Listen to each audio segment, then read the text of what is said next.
వరకు మీరు ఎన్నో రకాల తీరు వంటలు వండి ఉంటారు, స్పెషల్ రుచులు చూసి ఉంటారు. కానీ ఇప్పుడు నేను సూచించబోయే డిష్ అయితే అసలుకే వండి ఉండరు కాదు కదా, చూసి కూడా ఉండరు. అవును, అంత స్పెషల్ ఏముందంటే అబ్బో అది నా నోటితో చెప్పా మీ కళ్ళతోనే చూడుర్రి. ఇగో ఇదే ఆ స్పెషల్ ఐటమ్. ఏదో పిండి లెక్కున్నది కదా అనుకుంటుర్రా, పిండి కాదు పెరుగు. అబ్బా పెరుగు పెద్ద స్పెషల్ ఐటమా, దాన్ని ఇంకా వార్తేసి చూపిస్తున్నారా మాకు అనుకుంటుర్రేమో. ఉత్తగా పాలలో తోడేస్తైన పెరుగు కాదు ఇది, పాలలో తోడుకు ఎలుకను కూడా వేసిండ్రు.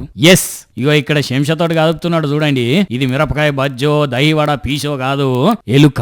ఉత్తరప్రదేశ్ గాజీపూర్ లో ఉన్న ఒక హోటల్ కు బువ్వ తిందామని పోయిన అన్న కడపంతా కకా వికలమైంది నడవ, ఏవి వాడితే అవే తిన్నా, ఇవాళ పెరుగుతో తిందామని ఆర్డర్ పెట్టుకుంటే అబ్బా పెరుగుల నా కోసం వడేసి ఇచ్చినట్టున్నారని శంషతోటి గెలికి చూసేసరికి ఎలుకని తెలిసి కళ్ళెలా పెట్టిండట.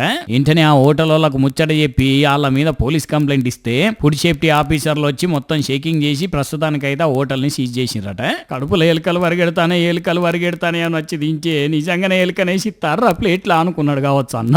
మరి కొంత తిన్నాకనే కనిపించిందో తినక ముందే కనిపించిందో గాని తిన్నాక కనిపిస్తే ఏంది పరిస్థితి. పబ్లిక్ ఇన్ని గనం ఇట్లాంటి వార్తలు చూసినాక కూడా ఇంకా బయట తినాలనిపిస్తే ఇంట్లో తిన బువ్వను ఇంటి బయటకు వచ్చి కూర్చొని తినరు గాని బయట తినకూర్రలా ప్లీజ్.